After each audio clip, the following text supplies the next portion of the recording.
Welcome to Part 1. In this section of training, we will be presenting the orientation and basic foundation of operating the kerambit. The kerambit can be traced from Sumatra to Malaysia and Java. The kerambit of Lombok, the island found between Bali and East Java, specifically the island of Sumbawa, is traditionally a larger or battlefield-sized kerambit and is much larger than its more personal-sized Javanese cousin. There's also another variation of the kerambit which comes from Madura Island, located northeast of Java, which is more curved and known as the klerit. There are also many different shapes and designs of the kerambit, such as the rajawali, or the bird head shape, and others which include protruding spurs used for tearing flesh in the heat of battle. The kerambit is also referred to as the kuku bima, literally translated to as the claw of Bima. Pre-12th century influence as a result of Hindus settling in Indonesian archipelago brought the Mahabharata, which was the great epic of the Brata dynasty, and the Ramayana, two major epics of India, to Java. Contained within the Mahabharata is the Bhagavad Gita, which is the single most important religious text of Hinduism. Bhima is a character from the Mahabharata. Also known as Kuku Hanuman, literally the claw of Hanuman, a character from the Ramayana. The kerambit, magical claw which protrudes from between the center of the hands of Bhima and Hanuman, has become the weapon of the traditional arts of the Indonesian archipelago, namely pencak silat. The combination of the original design of the tiger's claw, combined with the hand weapons of the ancient characters of the Mahabharata and the Ramayana, the kuku macan, kuku bima, or kuku Hanuman, has evolved into what is known in modern times as the kerambit. It is now recognized internationally as a traditional weapon of Indonesian pencak silat. So what exactly is a kerambit? As we mentioned earlier in the history part, in ancient times there was a character in an old story that was passed down through centuries of a monkey who had a little extra claw sticking out between his two fingers.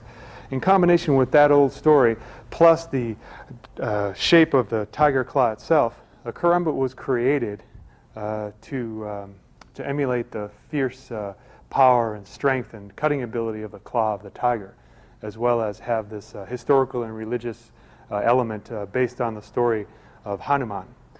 What I've got in my hand here is a training kerambit. It's dull on both sides, and the tip has been dulled. It's made out of aluminum. It's lightweight. The finger is inserted in the front portion here, and it's basically held in such a way as to keep the edge and the tip forward. We'll get into a little bit later on that part. There are basically a couple of differences between the kerambit and Western or straight fixed blades or folding blades. For example, a fixed blade or folding blade, what we would call a straight edge, is operated in such a way that for every one arm movement, there's one cut. So whether you're going forehand or backhand, palm up or palm down, your movement, every time you move the arm in one direction, you get one cut. A little bit different with the kerambit. When you move the arm in one direction, you can get two cuts for one movement. I'll go a little slower. When it comes out, that's one, and turn, that's two. But the arm only moves one time. Two cuts for one motion. It can be operated palm down or palm up. There are many different sizes of kerambit. Another trainer here has a little bit nicer handle and gives me a little bit more reach. This was considered a battlefield kerambit back in ancient times. Extended fully, it gave you almost another foot reach with the finger in the hand in the battlefield if you needed it. The same principle applies. One arm movement generates two cuts. So basically, the difference between the two types of blade is one is a straight edge and one is curved.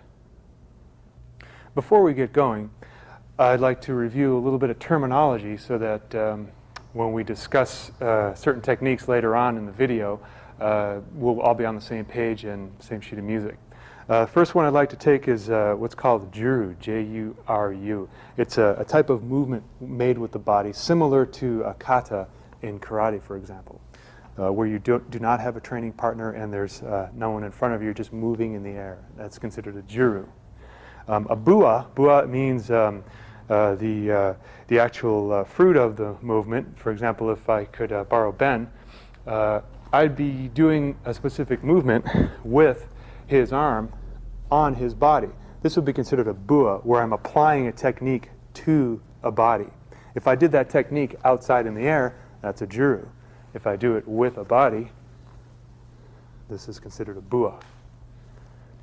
The next term is called harimau. Harimau literally translates to tiger, or tiger method, tiger system. That is when it's operated close to the ground. When you're moving and you have a 3-point or a 2-point stance, as you move, this type of style, this type of movement is harimau, generally attributed to any type of technique low to the ground in the length and the width of a tiger-like movement. While we're on the ground, if it's a pure 2-point stance or nearly sitting, this is anak harimau, means the son of the tiger, or a smaller, lower to the ground stance. Although there are many different types of karambits, as we've seen earlier, there are generally similar parts to each karambit. Much like a car, almost all cars have a steering wheel, most have brakes and gas pedals. Same thing with karambit. Even though there are different styles and different types and shapes of karambits, there are basic parts that are identical, and you'll find common throughout all of them. We're going to start at the bottom. This is obviously the handle where the finger goes through. This top part, if you look at where the thumb goes, this is a brake where when you extend forward, when the karambit moves forward, the brake catches the lower fingers. So that's called brake.